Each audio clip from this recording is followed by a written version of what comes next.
Greetings, world. It's your boy Jason Armstrong, the People's Chief, coming to you with another segment of A Slice of Pie.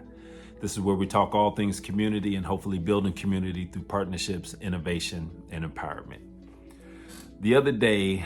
I did an interview where I was asked a question about the impact of the ICE raids and what we're seeing in parts of the country, and how does that impact local law enforcement in those communities. And it was a really good conversation that we had, and so I wanted to bring that to this platform and just share it more broadly, and hopefully people will have a better understanding of some of the things that contribute in that space. So, we've seen a lot of law enforcement leaders come out publicly and say that their department or their officers were not going to participate in certain activities that were going on in their communities when you had federal agents coming in to carry out whatever their orders were. And you can take that stance as a law enforcement leader in certain spaces, but then there are also some things that you are legally bound to that you cannot circumvent, and you cannot just deny when it comes to the oath that sworn law enforcement officers swear to and have to uphold, and there is a legal obligation to do so. And a real quick example is, when it comes to if you have federal agents that come into a community and they're going to go out and partake in whatever their orders are to go to this location and try to see if they can locate individuals that are undocumented.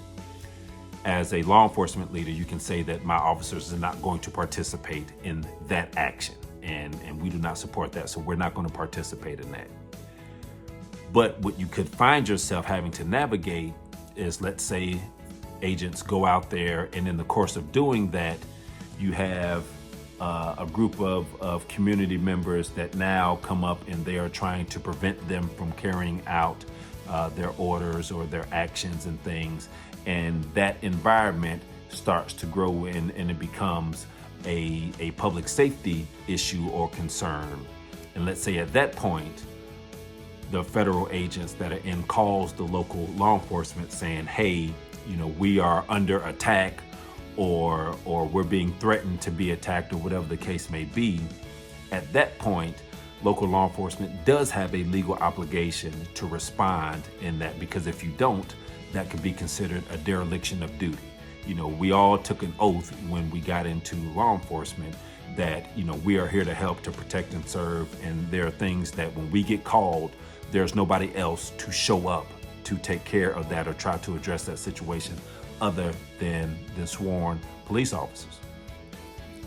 And so when that moment comes, you really don't have the ability to say, no, I don't believe in that, because what led to that is this, I'm not going. When that environment is created, you have an obligation that you have to go and try to manage that and maintain the peace. And that is a big part of it. A lot of places, police officers legally are called peace officers in the states that they work in. And it's derived from keepers of the peace.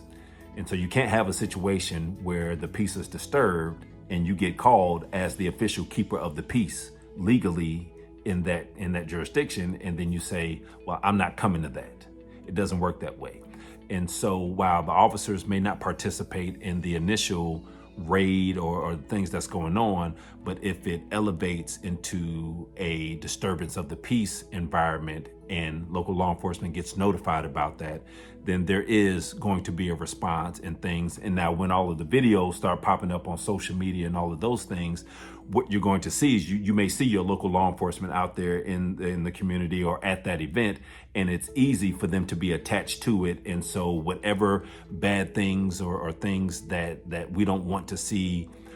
that's happening in that video, for them to be attached to it, they may or may not have been involved in it. And seeing that short snippet is not going to give you all of the information to let you know what's going on in your local community. And that's why it's critical for law enforcement leaders and public safety leaders to be in communication, with the community, and for community members to have an avenue to get the answers that they're seeking,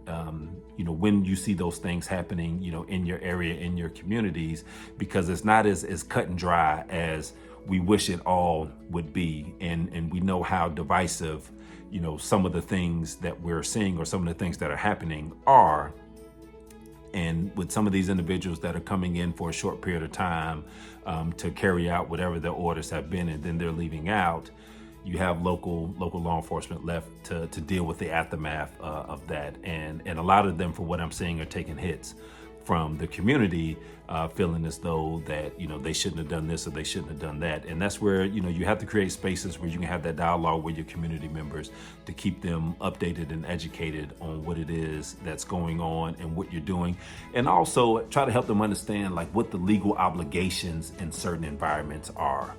Because it's not as simple as just saying, well, I disagree with this as a leader and I have the authority to say that we're not going to participate in this, where it could escalate to something that you have to go and participate in as far as trying to keep the peace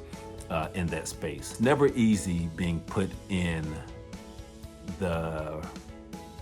predicament to have to navigate things that are very emotional and people have very strong feelings about. And as law enforcement leaders, sometimes your choices are between a bad one and a worse one. And that's all that you have to work with and navigate. And there is no good or right decision to make. You just have to make the best of the hand that you're dealt, knowing that there are going to be people that are going to be impacted by it, one, and also there are going to be people that are not happy and are not overly thrilled with what you did or how you handled something or what you chose to do in this instance and different things like that. And that's where, we have to ensure, one, that, we are expanding what our partnerships and our relationships in the community look like, because the more people that we can have that's trying to find solutions and to work on some of the challenges that we have as a community, that's going to yield a better outcome and a better product in the long run than just having a small number of people trying to come up with all of the answers and solutions of how we move forward from something or how we make something better. So with everything that we're seeing in this space, we know how complicated it is. We know how troublesome and how problematic some of the things that we're seeing are. And I would just encourage everybody out there to be engaged, to stay engaged, especially with their local law enforcement leaders, in making sure that they understand like what's happening and what the expectation is at the local level, and being in communication and just keeping those lines of communication open with your local law enforcement leaders and your local government leaders, to understand what their objectives are and how they view what's going on and what stance that they take. And also for them to understand, for them to explain, kind of how they look at and break down what the legal obligations are with some of the things that's going on, because it's not as simple as just saying, well, we disagree with what's going on, so we're not going to contribute any resources to it, where the situation is going to dictate what those resources have to look like and what the obligation may be for your local law enforcement personnel that has to go out there with some of those things. So, we know it's a challenging environment out there in navigating all of this stuff, and how passionate, people feel about the things that they're seeing and some of the traumas and the harms that are being carried out with some of this stuff. And, it's something that we have to navigate and we have to deal with. And the more educated that people can be, and the more people that we have, we're trying to work through, in the aftermath of this,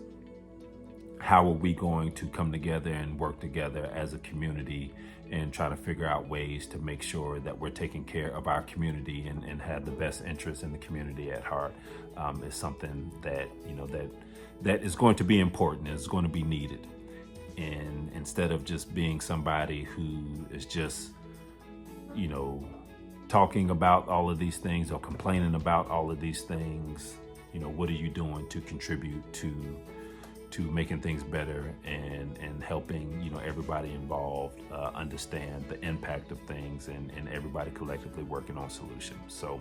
just wanted to come on and share, you know, my insights on that and just really pick up on the conversation that I had the other day in the interview and share it more broadly, because it was a good conversation and things that, you know, we need to talk about and people need to know. And hopefully, you know, we have more people that would be open and willing to join the conversation and try to, you know, lend their gifts and their talents to solutions of how we can do better in the space. This is Jason Armstrong, the People's Chief. I'm done here. I'll see you all next time.